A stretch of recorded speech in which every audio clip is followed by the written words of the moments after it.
Vamos falar da ressurreição de Jesus Cristo nesta noite. Lucas capítulo 24, versículo de número 1, alguns versículos para nossa reflexão nesta noite. Tenha certeza que Deus, Ele fará grandes coisas em nosso meio. Tenha certeza que a mão de Deus já está sobre este ambiente. Se você entrou neste lugar nesta noite preocupado, tire a sua preocupação, tire a sua ansiedade, porque eu tenho certeza que da forma que você entrou, você não sai. Do jeito que você entrou nesse ambiente, você não sai. Sabe por quê? Porque Deus tem uma palavra do trono dele para a sua vida nesta noite. Amém? Todos acharam? Quem achou, diga amém. Diz assim a palavra do Senhor. Primeiro dia da semana, de manhã bem cedo, as mulheres levaram ao sepulcro as especiarias aromáticas que haviam preparado. Encontraram removida a pedra do sepulcro, mas quando entraram no sepulcro, não encontraram o corpo do Senhor Jesus. Ficaram perplexas, sem saber o que fazer. De repente, 2 homens com roupas que brilhavam como a luz do sol colocaram-se ao lado delas. Amedrontadas, as mulheres baixaram o rosto para o chão e os homens lhe disseram: por que vocês estão procurando entre os mortos aquele que está vivo? Versículo de número 47. E que em seu nome seria pregado arrependimento para perdão dos pecados a todas as nações, começando por Jerusalém. Vós são testemunha destas coisas.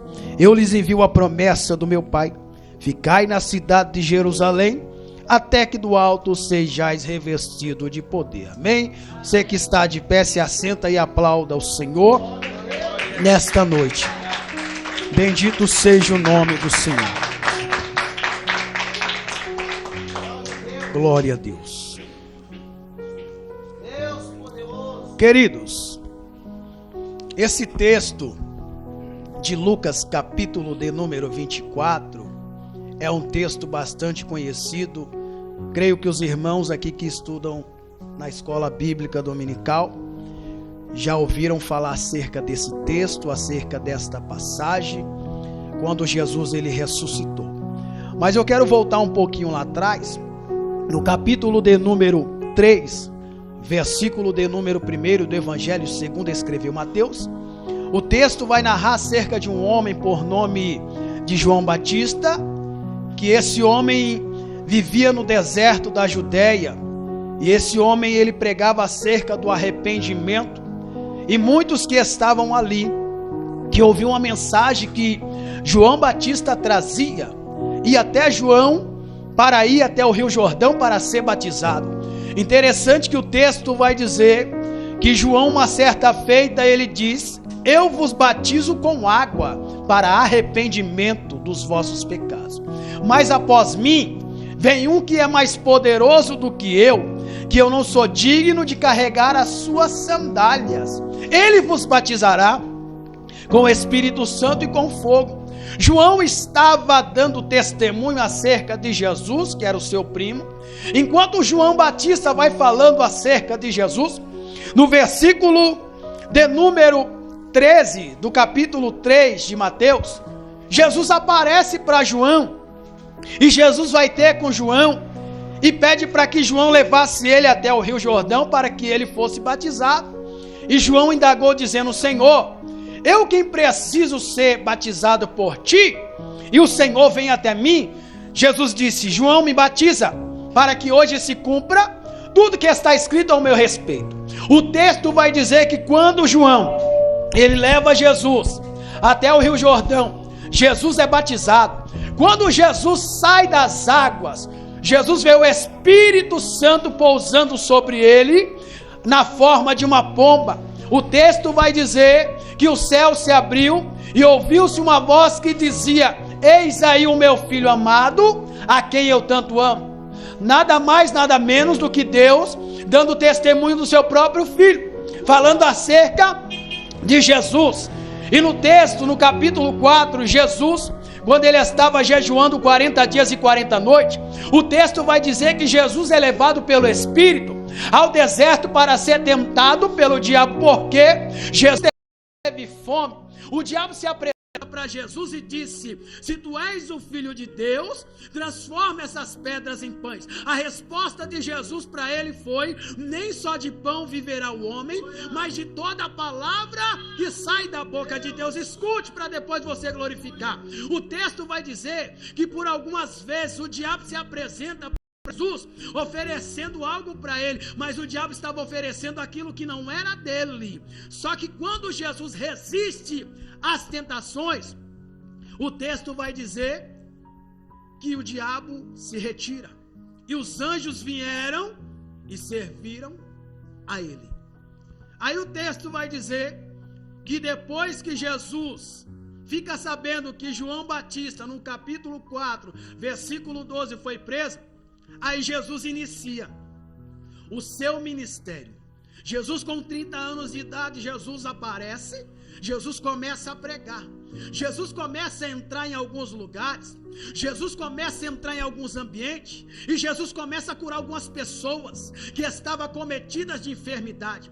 O texto vai dizer que uma certa feita, Jesus ele entra em Jerusalém, montado num jumentinho, e o povo aclamava dizendo: Hosana, bendito que vem em nome do Senhor, Hosana nas alturas. Mas Jesus já sabia que aquele mesmo povo que estava o aclamando, o aplaudindo, seria o mesmo povo que mandaria soltar um homem por nome de Barrabás e mandaria crucificar Jesus. Mas Jesus sabia que tinha um propósito para tudo isso. Jesus seria levado como cordeiro até o matadouro para ser morto, mas ele não ia abrir a sua boca para reclamar. Deixa eu descer o nível para você entender. Jesus sabia de tudo que ia acontecer, porque ele é onisciente, onipresente e onipotente. Parece que vejo Jesus olhando do céu e conversando com Deus, e ele sabia que homem nenhum, Abraão, Moisés, nenhum dos discípulos, nenhum dos patriarcas iriam suportar a morte de cruz. Então Jesus resolve descer, Jesus resolve passar tudo por causa da humanidade. Agora Jesus é preso, Jesus é levado até Pilatos, e Jesus é condenado. Jesus agora é levado para ser crucificado. Jesus apanhou, Jesus foi chicoteado. Segundo a história, o rosto de Jesus ficou irreconhecível de tanto apanhar. O rosto dele ficou desfigurado. Aquela coroa que colocaram em sua cabeça tinha mais os espinhos, tinha aproximadamente de 30 a 70 centímetros. Jesus, quando ele está no monte orando, Jesus começa o seu suor, começa a transpirar sangue, e ele disse: Pai, se possível for, passa de mim esse cálice. Porque Jesus sabia o que ele teria que enfrentar, mas ele disse: todavia, que não seja feito a minha vontade, mas sim a tua vontade. Então Jesus suportou tudo. Quando Jesus está lá sendo crucificado, o texto vai dizer que havia dois ladrões, dois salteadores, um à direita e outro à esquerda. O que estava à esquerda disse assim: ei, se tu és o Filho de Deus, desce daí dessa cruz, salva-te a ti mesmo e salva a nós também. Só que o ladrão que estava à direita de Jesus disse assim: ele nada fez para ser crucificado. Ele disse: Senhor, lembra-te de mim quando entrares no teu reino. A resposta de Jesus para ele foi: hoje mesmo tu estarás comigo no paraíso. Quando Jesus está em agonia, Jesus começa a dizer: Eloi, Eloi, lama sabachthani, que quer dizer: Deus meu, por que me desamparou? Por que me desamparou? Quando Jesus olha para os céus e disse: Pai, em tuas mãos eu entrego o meu espírito, está consumado. O espírito Jesus entrega para Deus, e ali só ficou a matéria. E o texto vai dizer que o véu se rasgou em duas partes. Jesus crucificado, Jesus morreu. Jesus havia dito para os discípulos que ele seria crucificado. mas ao terceiro dia ele iria ressuscitar. No capítulo 24 do Evangelho segundo escreveu Lucas, o texto vai dizer que no primeiro dia da semana, o primeiro dia da semana era como se fosse hoje, o domingo, de manhã bem cedo. Era costume deles, aquelas mulheres pegaram algumas especiarias aromáticas, elas se prepararam e foram até o sepulcro, aonde o corpo de Jesus havia sido depositado. O texto vai dizer que quando elas chegam lá, elas veem a pedra do sepulcro removida, e quando elas entram lá dentro, elas não encontram o corpo do Senhor.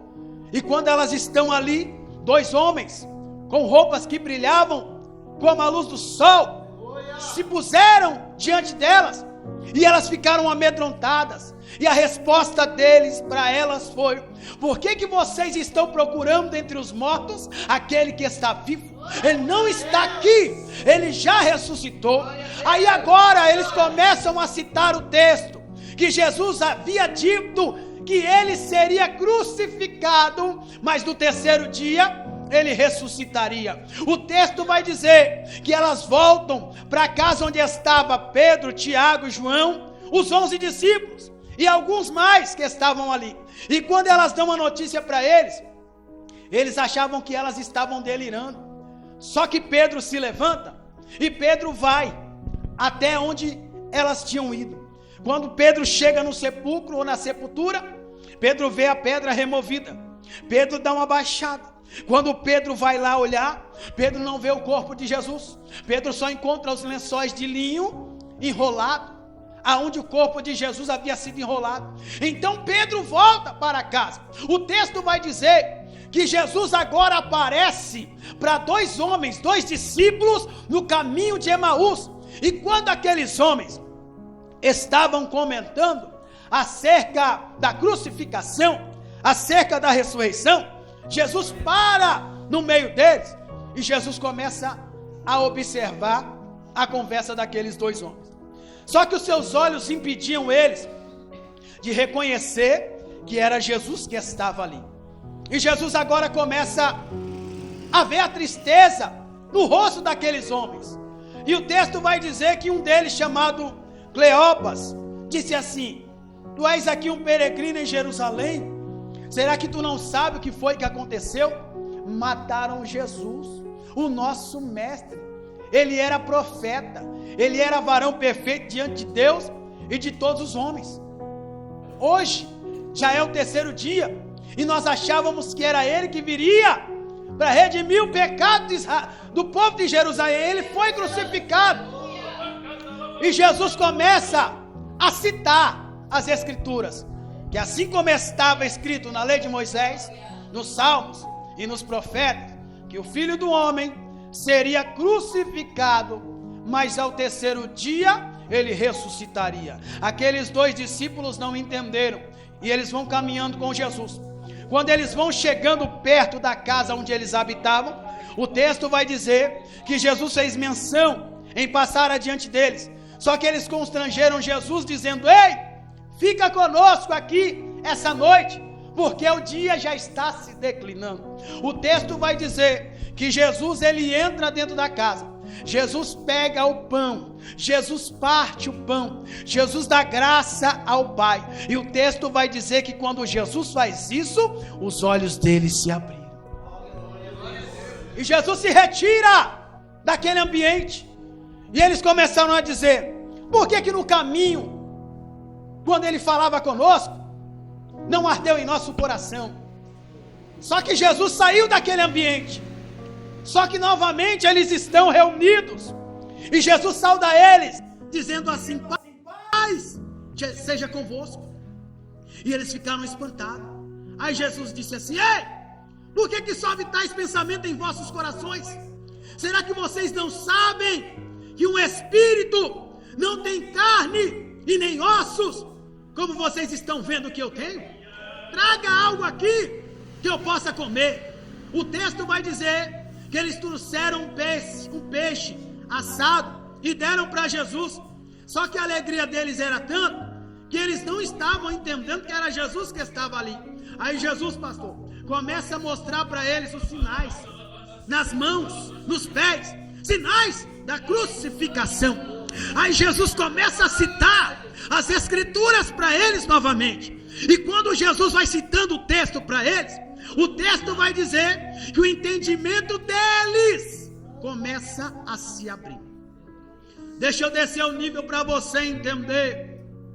Em muitos lugares, em muitos ambientes, se você for em qualquer cemitério, lá você vai ver escrito: aqui jaz João, aqui jaz Maria, aqui jaz Paulo. Mas se você for no sepulcro aonde o corpo de Jesus foi colocado, você vai ver lá escrito: ele não está aqui, ele já ressuscitou. Você não entendeu? Ei, escute, você não entendeu.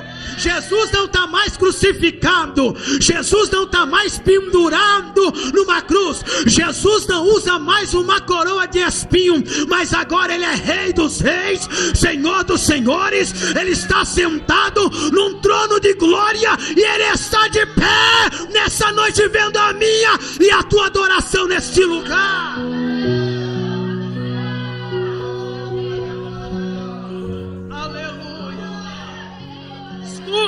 Escute. Jesus veio pregar acerca do arrependimento. Jesus veio ensinar os seus discípulos o que era o poder da palavra, o que era o poder da ressurreição. Jesus disse para eles assim: olha, que em meu nome se pregasse o arrependimento em Samaria, em Jerusalém, nas aldeias circunvizinhas e até os confins da terra.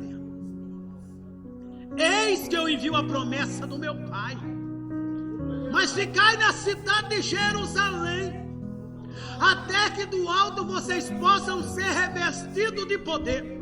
Jesus estava dizendo para eles assim: vocês vão ficar em Jerusalém, mas do alto vocês vão receber poder dos céus. E o texto vai dizer que quando Jesus leva eles até um lugar chamado Betânia, o texto vai dizer que Jesus abençoou os seus discípulos. E quando Jesus abençoa eles, Jesus é elevado em ascensão aos céus. Porque o mesmo Jesus que eles viram vindo seria o mesmo Jesus que eles veriam descer novamente, mas não para ser crucificado, não para ser pisado, não para ser perseguido, mas seria o mesmo Jesus que desceria para arrebatar a sua igreja, para buscar.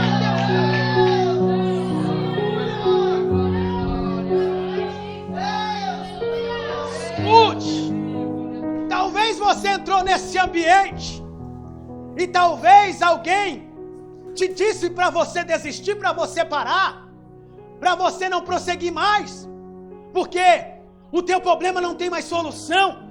Mas deixa eu te dizer, ei, ele venceu a morte. Ele venceu a morte.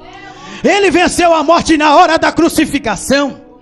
Poderia ter desistido, poderia ter abrido mão, mas ele não abriu mão de mim, de você. Foi por amor que ele foi crucificado, foi por amor que ele recebeu uma coroa de espinhos. Foi por amor. É por isso que hoje você está aqui nesse lugar.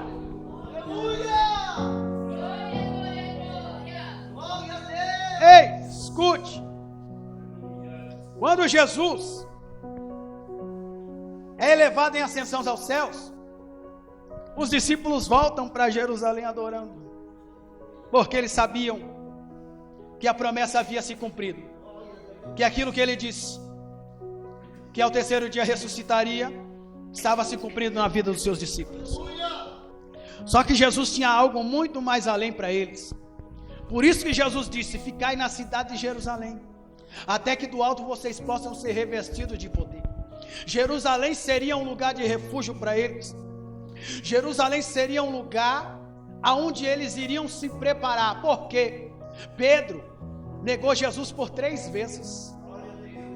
Pedro negou Jesus, mas mesmo assim Jesus não abriu mão de Pedro. Algumas pessoas abandonaram ele na hora da crucificação. Só que naquele momento que ele foi crucificado, ele disse: Pai, perdoa, porque eles não sabem o que fazem.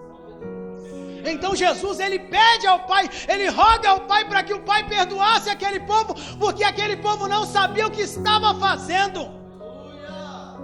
Deixa eu descer o nível da mensagem para você entender. Servir a Deus não é um momento qualquer que você vem, se assenta, ouve a palavra, vai para sua casa, acorda no outro dia, vai trabalhar, vai para a escola. Não, servir a Deus é quando você recebe a mensagem no seu coração, mas você não guarda só para você, você vai anunciar para alguém aquilo que você recebeu, aquilo que você ouviu, porque a salvação ela vem de cima, ela vem do alto. Talvez você chegou aqui sem forças. Talvez você chegou aqui triste. Talvez você chegou aqui como aqueles 2 discípulos no caminho de Emaús, com o rosto entristecido, cabisbaixo. Mas deixa eu te dizer algo. Tem uma mensagem do céu para a sua vida nessa noite. Ei, maior é aquele que te escolheu. Maior é aquele que te chamou. Maior é aquele que morreu por você. Não deixa ninguém parar o propósito de Deus na sua vida. Não deixa ninguém parar o projeto de Deus na sua vida. Ei, a Bíblia vai dizer que as portas do inferno não vão prevalecer contra a igreja.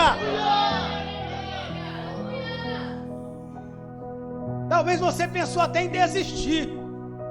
Talvez você pensou em parar, achando que o projeto de Deus não vai acontecer. Só que o projeto de Deus não é o projeto do homem, que o projeto do homem falha, mas o projeto de Deus jamais vai falhar. Deixa eu te dizer algo, olhe para cá, olhe para cá. Você é projeto de Deus nessa noite. Você foi projetado pelo plano de Deus.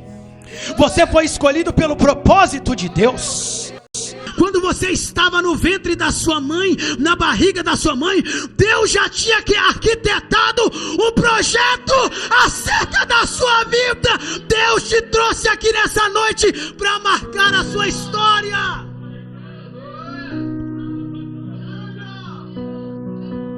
Talvez você não sabe, mas quando a sua mãe estava na gestação, talvez ela sofreu. Talvez alguém olhou para ela e disse assim: essa criança que você está gerando aí não vai nascer, vai morrer. O diabo usou a pessoa, mas o próprio Deus, ele veio perder o quadro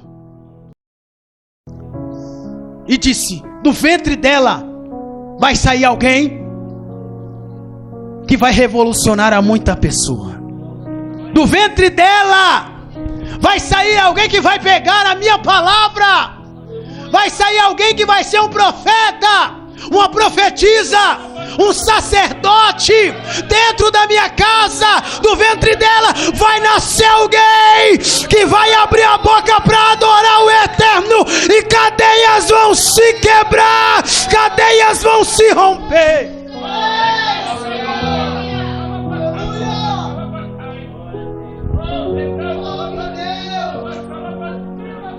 Jesus, ele ensina aos seus discípulos no meio da tempestade. Jesus estava na polpa do barco, Jesus estava dormindo. Quando os discípulos viram a tempestade: mestre, desperta, porque nós vamos morrer. Jesus se levanta e acalma a tempestade. Os discípulos se depararam com a situação que não conseguiram expulsar uma legião de demônios de um jovem. Aí eles perguntaram: Senhor, por que nós não podemos expulsar essa legião de demônios? Jesus disse: esta casta de demônio só sai com jejum e oração.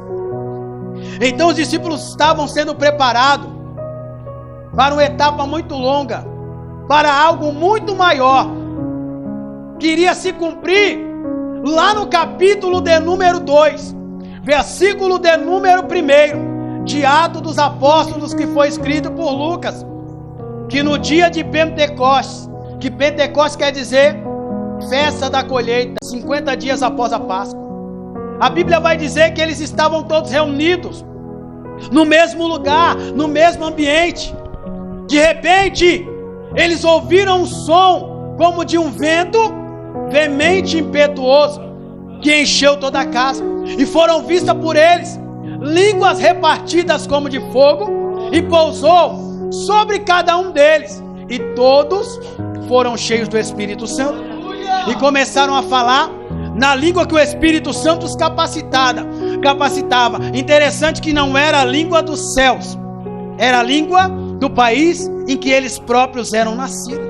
E muitos que estavam ali ficaram atônitos, espantados, maravilhados, porque eles estavam falando das grandezas de Deus na própria língua que eles eram nascidos.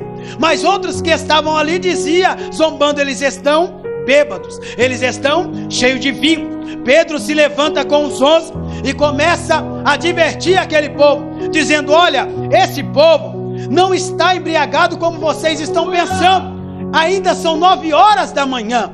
Esse povo está sendo cheio do Espírito Santo, como disse o profeta Joel, que nos últimos dias Deus derramaria do seu Espírito sobre toda a carne, e vós serão minhas testemunhas. Olhe para cá, olhe para cá. Uma mãe, quando ela perde um filho, automaticamente ela vai entrar em desespero, ela vai se lamentar, ela vai chorar, porque a perca de um filho dói. Você imagine Maria olhando Jesus sendo crucificado e a dor de Maria, como mãe de Jesus, porque quando o anjo visita Maria e disse para ela que ela ficaria grávida, gestante do Filho de Deus, que o que ela carregaria no seu ventre seria gerado através do Espírito Santo, agora ela vendo Jesus sendo crucificado, porque na sua forma humana, 100% homem, Jesus estava como filho de Maria, mas ele sendo 100% Deus, ele estava como filho de Deus. Ele teria que suportar tudo aquilo, ele teria que suportar todo o processo, para que hoje a igreja estivesse de pé. A igreja primitiva, naquela época, era a época que a igreja mais crescia. O porquê? Os cristãos eram perseguidos, muitos cristãos eram levados na praça para ser açoitados, muitos eram lançados em arenas de leões por não negar o nome do Senhor. Mas quanto mais eles matavam cristãos, mais a igreja crescia. Deixa eu trazer para os dias de hoje.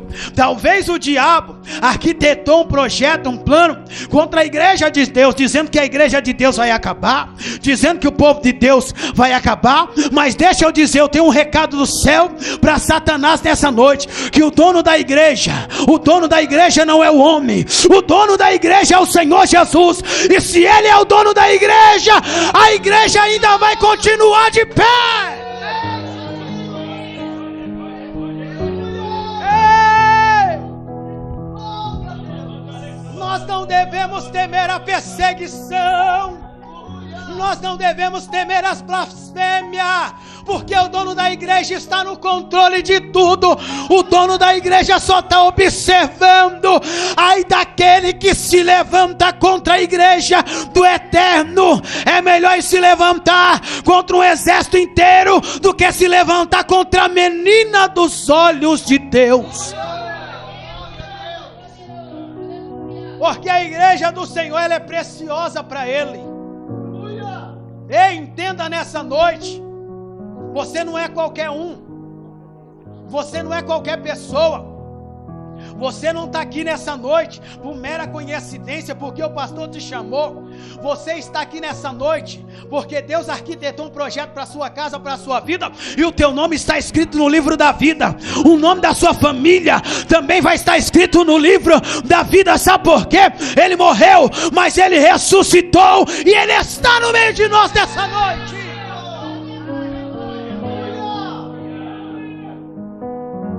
O projeto de Deus é tão grande, o plano de Deus é tão grande, o plano de Deus é tão perfeito, E talvez você está cocheando em dois pensamentos, achando que Deus te abandonou, achando que Deus te esqueceu, achando que Deus não olha mais para você, achando que Deus não olha mais para sua casa, devido à luta que tu estás passando. O texto vai dizer que Ele não nos prova além daquilo que nós não possamos suportar.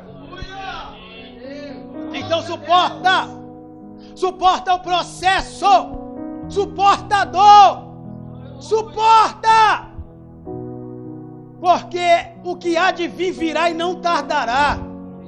A igreja, ela precisa entender que ela está de passagem sobre essa terra, sobre esse mundo, porque enquanto o mundo está aí festejando, logo a igreja será tirada da terra.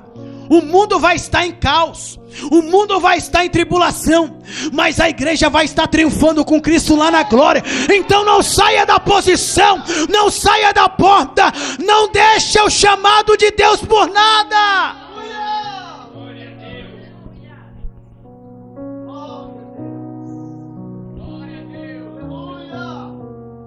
Ei, escute, estou terminando. Jesus te chamou para ser alguém que vai influenciar, não que seja influenciado pelo mundo, mas Ele te chamou para você influenciar o mundo com o poder da palavra. Você não entendeu? Ele te chamou para você ser um influenciador, pregando o evangelho. Pregue a palavra, pregue o reino de Deus, fala que Jesus está voltando. Porque se você falar que Jesus está voltando, ainda que muitos não dê ouvido, mas a uma alma você vai ganhar para Cristo. Não tenha medo de fazer aquilo que Deus te ordenou.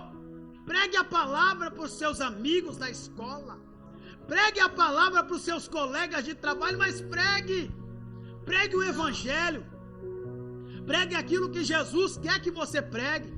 Que Ele morreu, foi crucificado, mas ressuscitou, Ele está sentado à direita de Deus, e Ele quer salvar, Ele quer libertar, porque Ele veio para os que eram dele, mas os que eram dele rejeitaram Ele, viraram as costas para Ele. E hoje, irmãos, nós somos filhos por adoção, nós somos filhos por herança. Bem-aventurados somos nós, sabe por quê?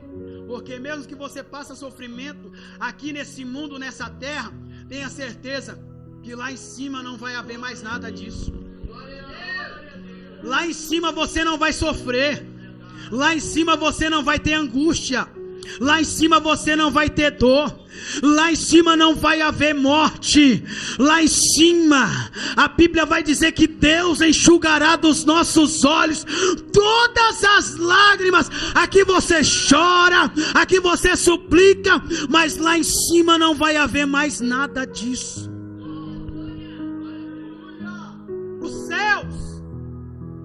Os céus está reservado para a igreja.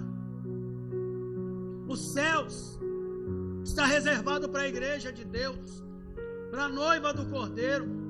Foi por isso que Jesus passou por tudo isso. Jesus foi levado à prensa do óleo, Jesus foi levado ao Gólgota, chamado caveira. Jesus foi vendido por 30 moedas de prata. Jesus foi traído por um dos seus discípulos. Jesus ainda revelou, não disse que era Judas, mas disse: um de vocês vão me negar. Judas traiu Jesus com um beijo na sua face. Aí Jesus disse para ele: o que é que tu tem que fazer agora? Faça. Jesus entregou a sua vida, a sua alma, o seu espírito por nós, para que hoje nós pudéssemos estar aqui, nesse lugar, nesse ambiente. Deus marcou esse culto nesse domingo, dia 16 de julho de 2023. Deus marcou esse culto para você, porque o amanhã não existe. O hoje existe porque você está aqui. O amanhã, talvez o amanhã a igreja pode não estar mais aqui na terra. E muitos vão correr de uma parte para outra, procurando uma igreja, procurando ouvir a palavra, mas só vai ouvir. A igreja foi arrebatada. O povo foi arrebatado. Sabe aquele povo que gritava? Aquele povo que fazia barulho? Aquele povo desapareceu. A igreja do Senhor desapareceu. Ei, entenda nessa noite, termina, entrego o microfone. Ei, o que você precisa fazer agora, não deixe para amanhã, faça hoje, porque o amanhã não existe. Talvez hoje pode ser o nosso último culto, pode ser a sua última adoração, talvez hoje pode ser o último abraço que o pastor pode dar na esposa dele, ou ela pode dar nele. Pode ser o último abraço que eu vou dar na minha esposa ou nos meus filhos. Pode ser o último abraço que você vai dar no seu pai, na sua mãe. Porque Jesus, Ele está vindo aí para buscar a igreja. Só que tem muita gente que está desapercebido, achando que Jesus vai vir no momento que Ele quer. Jesus está vindo particularmente para algumas pessoas. Louco! Essa noite pedirão a sua alma. O que tu tens para oferecer diante de Deus? Se Ele pedir a tua alma, se Ele pedir a tua vida hoje, tu não vai poder dizer: eu não estou preparado, porque o dono da vida é Ele. Tu não vai poder dizer: Senhor, não me leva agora, porque eu não estou preparado. O dono da vida é Ele. Então não deixe para se preparar amanhã, não deixe para se preparar daqui a pouco. Se prepare agora, porque é hoje, é hoje, é hoje, é hoje, é hoje, não é amanhã.